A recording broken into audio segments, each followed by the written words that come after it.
Alright, so welcome sa ating topic of the day dito sa ating Usapang Pera live stream. And I would like to share with you for this week or for today yung Eisenhower's Urgent Important Principle.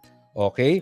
So, ano ba tong Eisenhower's Urgent Important Principle? So, since we have been talking about productivity earlier, extension to nung ating topic, no? Nung ating shinare kanina. And itong Eisenhower na to, this is actually Dwight Eisenhower, and this is something that he shared, itong matrix niya ng urgent and important. So sinabi niya, yung mga kailangan nating gawin sa buhay, it can be classified within this matrix. So may mga bagay tayong importante at hindi importante, at may mga bagay tayo na urgent at saka hindi naman urgent na gawin. And if you plot that into a matrix, we have this table. So yung mga important at saka yung mga urgent, those are emergencies. Yung mga important pero not urgent, those are our long-term goals. Tapos yung mga not important pero urgent, yun yung mga interruptions. Tapos yung mga not important and not urgent, yun yung mga distractions. So let's take a closer look at each of these items. Of course, when we are faced with different things, ang priority natin is yung mga emergencies. Kasi siyempre, ito yung mga importante at saka urgent. Ang examples ng mga quote-unquote emergencies, not necessarily talagang life or death situation emergencies, but basically these are yung pagbabayad ng utility bills natin. Of course, importante, meron due date yan, and it's urgent most of the time kasi dumadating yung billing natin, malapit na rin yung due date, no? If we have a work presentation that we need to finish, of course, that is important and also urgent. Pag may nasira sa bahay natin, fix the leaking roof, for example, that is also considered an important and urgent task, and it will fall under the emergency quadrant, which will require us to prioritize. Okay.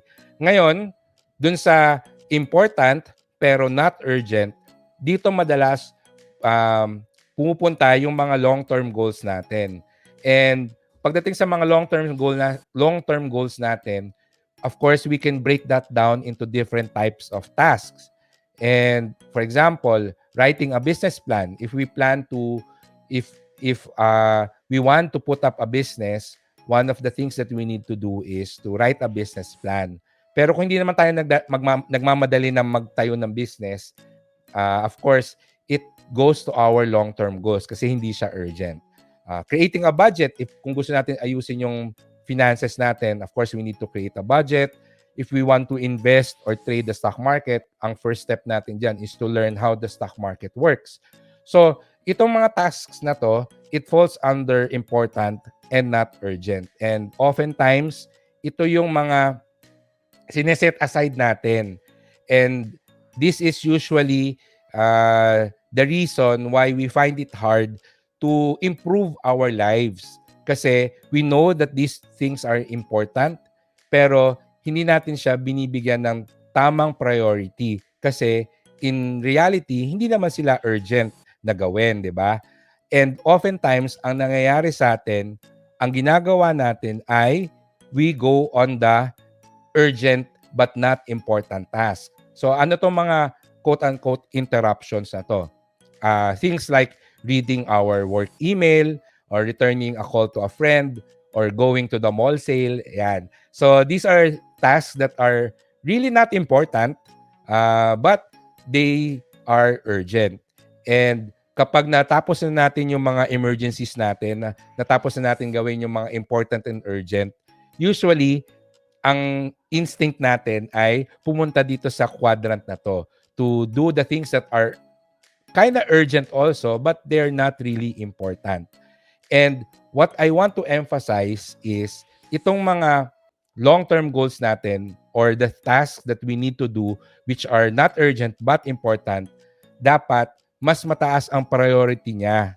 Mas mataas dapat ang priority ng mga long-term goals over doing the interruptions. What I found helpful is yung interruptions, I give it a specific time of my day. So usually yung mga quote-unquote interruptions, I do that for around 1 or 2 hours in the afternoon. So actually, sa mga araw na hindi ako nagla-livestream, to, like syempre ngayon nagla-livestream tayo. Pag Sunday, Monday to Friday, yan, other days, yung 3 o'clock to 5 o'clock, that's the time block that I use to do these things, yung mga quote-unquote interruptions or doing the tasks that are urgent but not important. Pero itong mga long-term goals ko, yung mga important but not urgent tasks, I usually do that in the morning. Well, not really kasi mga around 9 o'clock ako gumigising. But yeah, most of my morning I spend it on doing this. And of course, we try to prioritize this first thing sa araw natin kasi that's the time na fresh pa yung utak natin, pwede pa tayong makapag-analyze ng mga bagay-bagay, and of course, medyo excited pa tayo magtrabaho. So I work on my long-term goals first day, first part of my day. And then later part of my day, that's when I do the not so important but kind of urgent tasks that I need to do. And of course, the last quadrant are the distractions because these are things that are not important but not urgent. Ito yung mga get updated on office gossip, check Facebook, watch television, etc. And these are the things that I usually do to relax, quote-unquote, or unwind. At the end of the day, iyan na yan, last ko na yan na ginagawa towards the end of my day. And usually, ano na yan kung wala akong ibang dapat gawin, sabihin na natin yung mga to-do list ko tapos na, then I can indulge on some of these tasks or some of these things, no? And of course, pagdating sa pagbi-build ng habit, if you want to build a habit of productivity, if you want to become a productive person, one habit that you can do is at the end of the day, always create a to-do list for the next day. And wag lang natin basta-basta ilista yung mga kailangan nating gawin the next day, but try to classify them under the important and urgent matrix. So ilagay nyo siya dito. Kasi if you write the things that you need to do the next day dito sa table na to, instantly makikita nyo na kagad ano ba yung kailangan ng priority. So of course, ang priority mo ay yung mga emergencies because those are important and urgent tasks.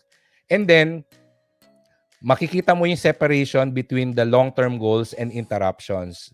And as I've mentioned earlier, we should give higher priority on working sa mga long-term goals natin or sa mga tasks that will help us achieve our long-term goals. And after natin gawin yon, then we can do dun sa mga tasks that fall under the interruptions or the urgent but not so important tasks. And as much as possible, we avoid the distractions. Distractions. All right? Hindi siya distraction, but distraction. So, that's the Eisenhower Urgent Important Matrix. I hope I was able to give you something to think about sa mga susunod na mga araw, and I hope you learn something new dito sa ating topic of the day. All right? So,